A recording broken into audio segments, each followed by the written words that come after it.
Padmesh institute of वैदिक sciences की ओर से केतु पद्मेश का नमस्कार। कुछ दिनों से मुझसे जुड़े हुए ज्योतिष प्रेमियों के लगातार फोन आ रहे हैं। बातचीत में भी एक ही सवाल आ रहा है, क्या तीसरी लहर आएगी और आएगी तो कितनी भयावह होगी? क्या 2021 की तरह से या उससे ज़्यादा खतरनाक होगी? ये लोगों के मन में संशय, भय व्याप्त हो रहा है। ऐसी स्थिति में हमारा भी एक दायित्व बनता है कि ज्योतिष प्रेमियों को और उनसे जुड़े हुए परिवारों को वह स्थिति से तैयार किया जाए।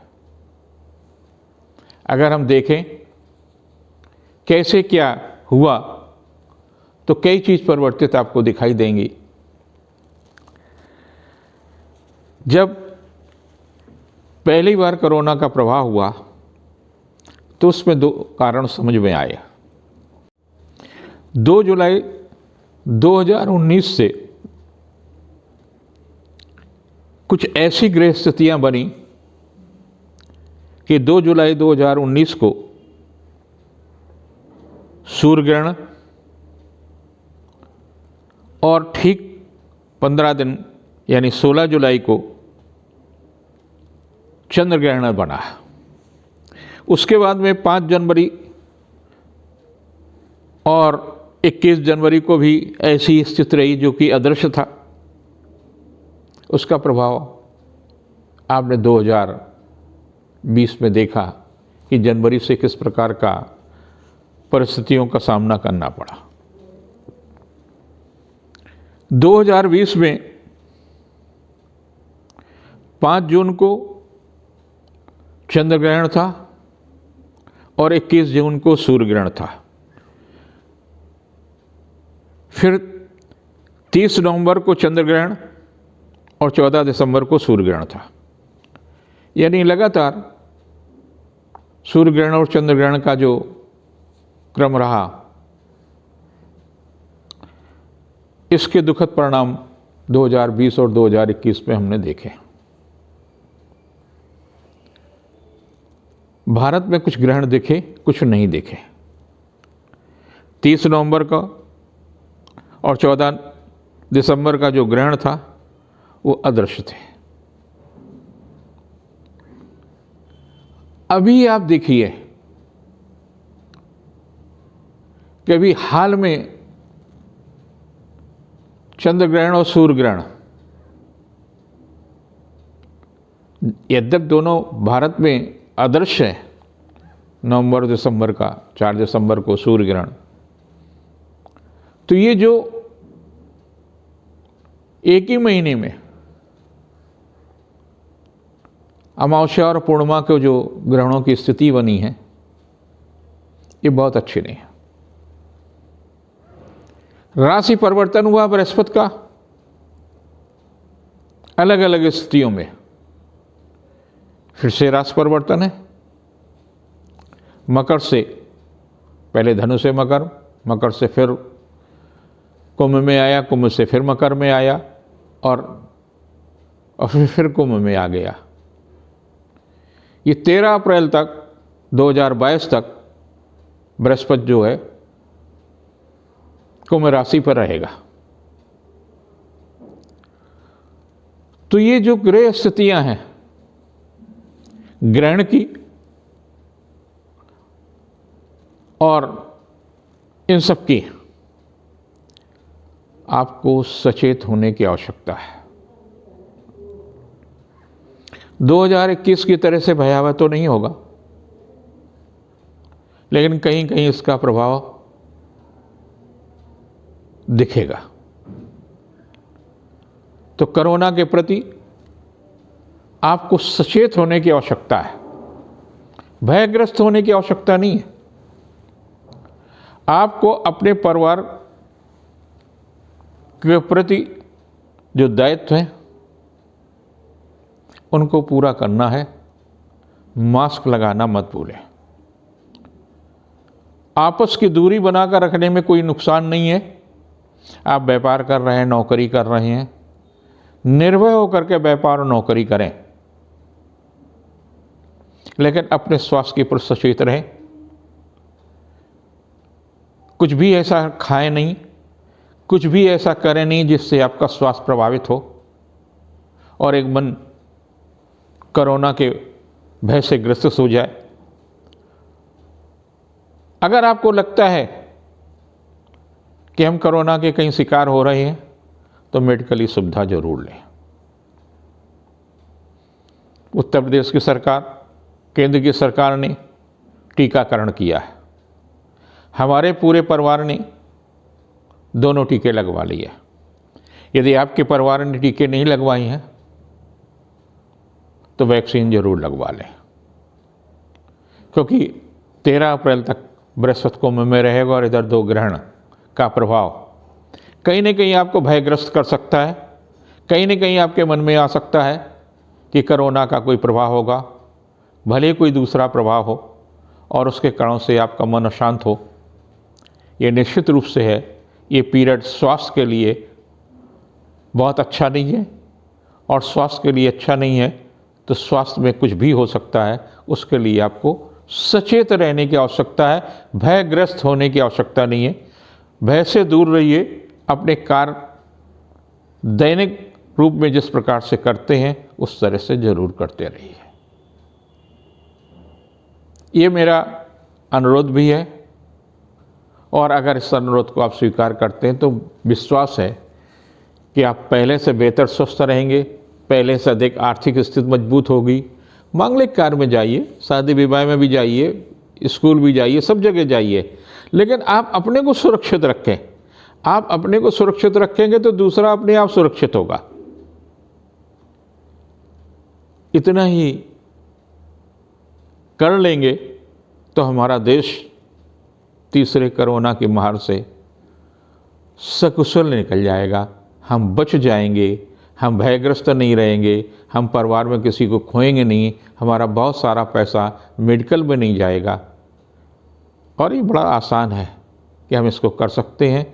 स्वस्थ रहने के लिए आपको रास्ते चलते एक छोटा सा मंत्र है, ओम हौम जूम सा। ये भगवान शिव का ध्यान करते रहिए।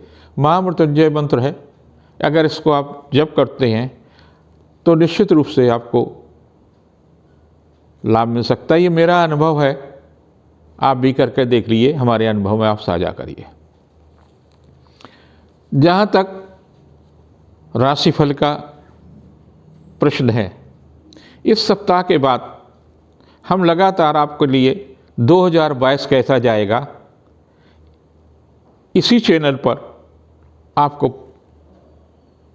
प्राप्त होगा। हर राशियों के लिए किस प्रकार से 2022 का जो वर्ष आ रहा है किस प्रकार से आपके लिए अच्छा जाएगा, क्या सावधानियां रखें और कैसे कैसे आपकी उपलब्धियां होंगी। एक सूचना भी है, 11/12 को जो ज्योतिष सम्मेलन अमर ज्वाला के साथ में हम गोरखपुर में जुड़ रहे थे, किन्हीं कारणों से उसकी तारीखें बढ़ गई। तारीखें जब निश्चित होंगी तो उसकी सूचना हम जल्दी देंगे।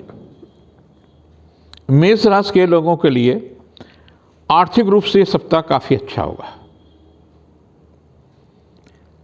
वाणी पर संयम रखिए, क्योंकि शनि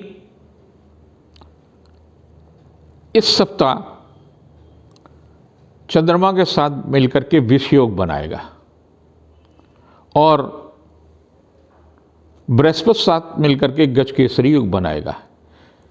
वाणी के कारण से आप अपने रिश्तों को खो सकते हैं, वहीं उपलब्धियां भी होंगी शिक्षा के क्षेत्र में, संतान के मामले में, मांगलिक कार्य के मामले में, रिश्तों में। 5-6 को भाग्यवत सुखद समाचार मिलेगा। जो प्रयास कर रहे हैं नई नौकरी, नए व्यवसाय की दिशा में, उस दिशा में आपको सफलता मिलेगी। शादी विवाह आज की दिशा में भी आप शामिल होंगे। 7-8 को विष योग रहेगा, उसमें आपको सचेत रहने की आवश्यकता है। शुक्र भी परिवर्तित हो रहा है और शुक्र का परिवर्तन कहीं न कहीं आपके लिए लाभदायी हो सकता है, लेकिन वाणी से बहुत सारी चीज़ें, उपलब्धियां आप खो सकते हैं। 9, 10, 11 को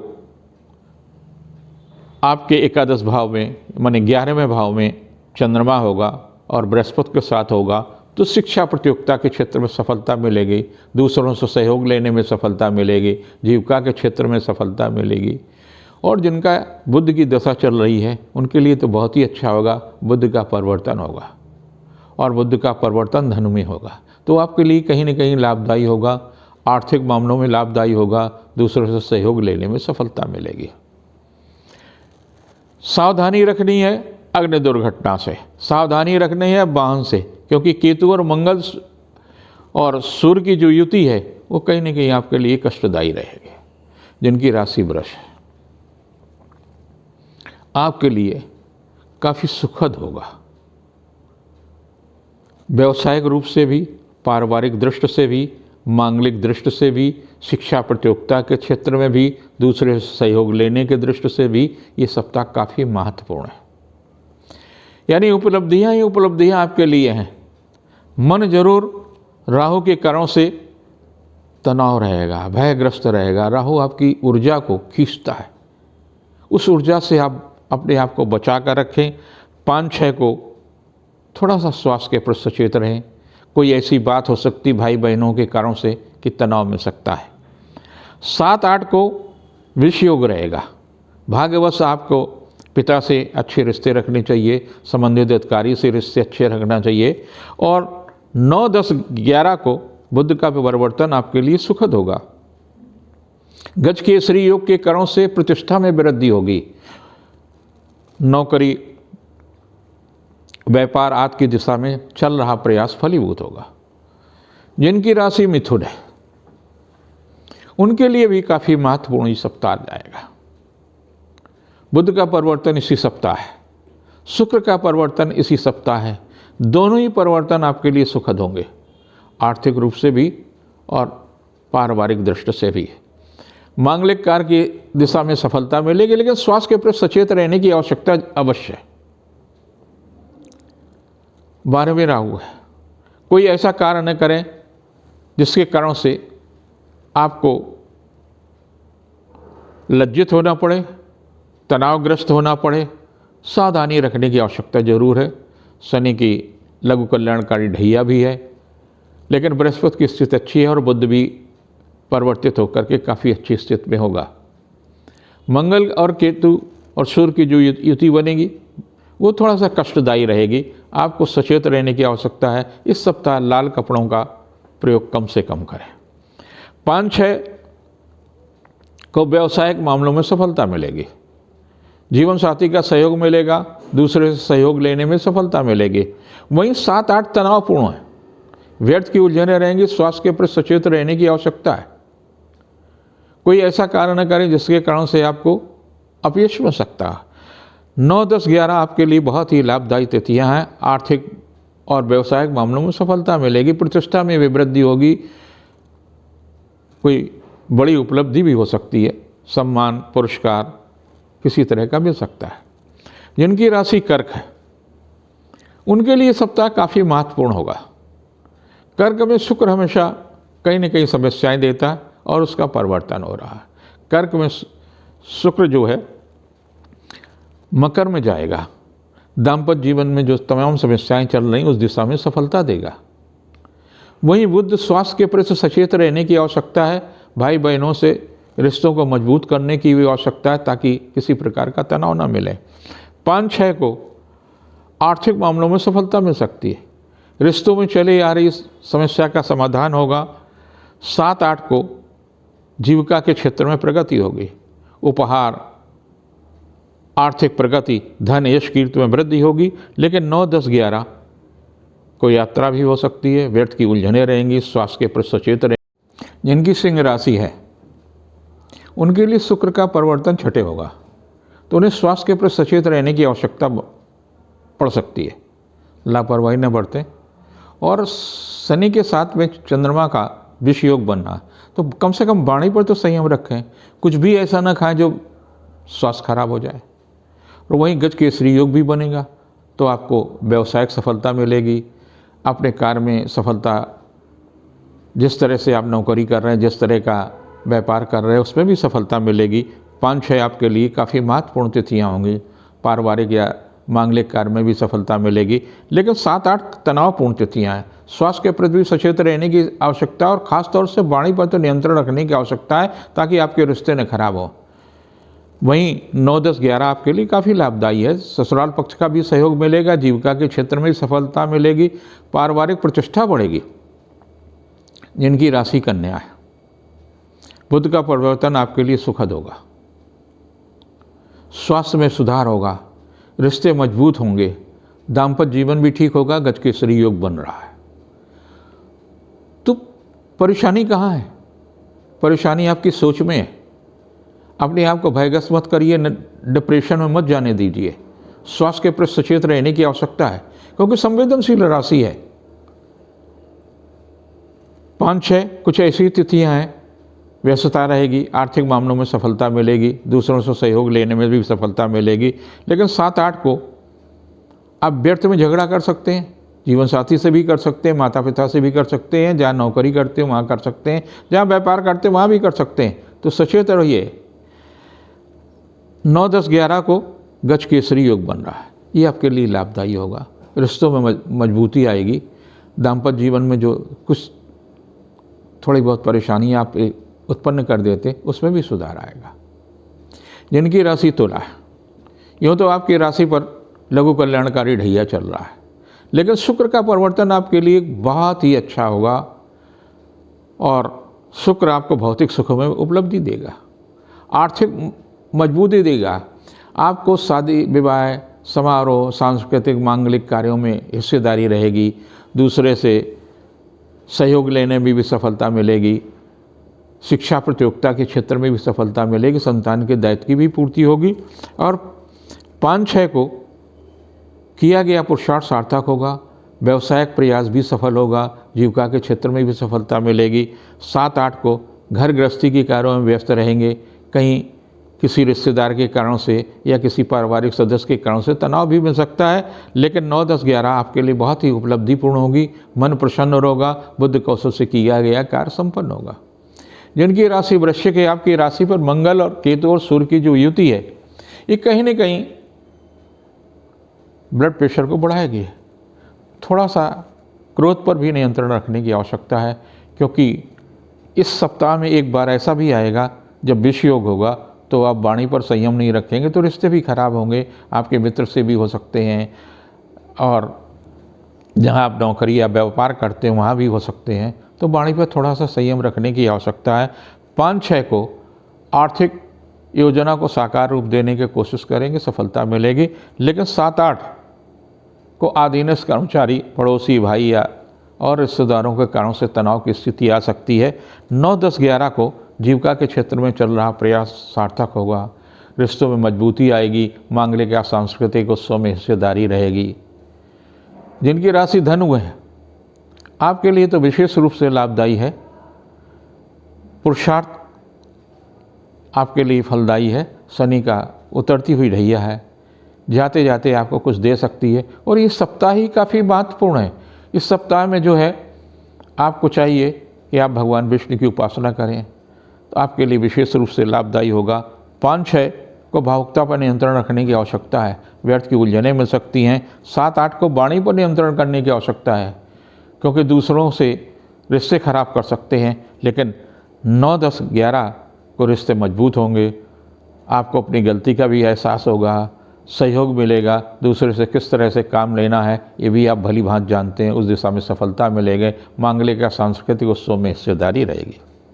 जिनकी राशि मकर है, आपकी राशि पर इस सप्ताह विष योग बन सकता है, यानी बनेगा और वो बनेगा 7-8 को। 7-8 को आप संयम से कार्य लें, अपने जीवन साथी के साथ में, संतान के साथ में, मित्रों के साथ में, सहयोगियों के साथ में कुछ ऐसा व्यवहार न करें, ऐसी वाणी न करिए जिसमें आप आपाक हो जाएं, बने हुए रिश्तों में खटास आ जाए, तनाव मिल सकता है। जबकि 5-6 को स्वास्थ्य के प्रति सचेत रहने की आवश्यकता है, व्यर्थ की उलझनें रहेंगी।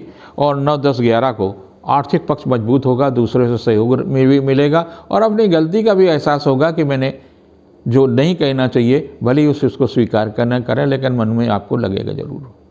जिनकी कुंभ राशि है उनके लिए सप्ताह काफ़ी व्यस्तता का होगा। निर्णय लेने के मजबूत निर्णय लेने के लिए भी अवसर प्राप्त होगा। कई कार्य ऐसे होंगे जो जहां आपको करना न करने की स्थिति में आप चल रहे होंगे। 5-6 को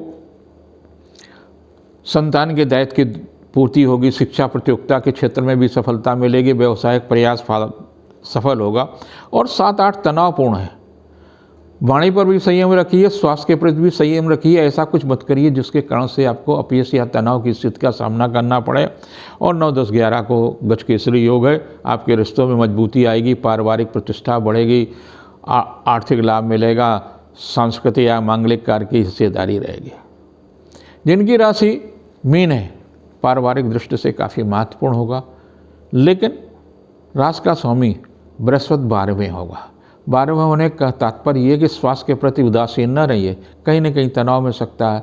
लेकिन देशाटन की भी स्थिति आ सकती है, देव दर्शन हो सकते हैं, यात्रा देशाटन का लाभ मिल सकता है। 5-6 को पारिवारिक मामलों में सफलता मिलेगा, माता पिता का सहयोग रहेगा, संबंधित अधिकारी का सहयोग रहेगा, आर्थिक पक्ष में मजबूती होगी। लेकिन 7-8 को जीविका के क्षेत्र में चल रहा प्रयास में कुछ व्यवधान आ सकते हैं। उपहार या सम्मान में भी वृद्धि होगी, रिश्तों में मजबूती आएगी।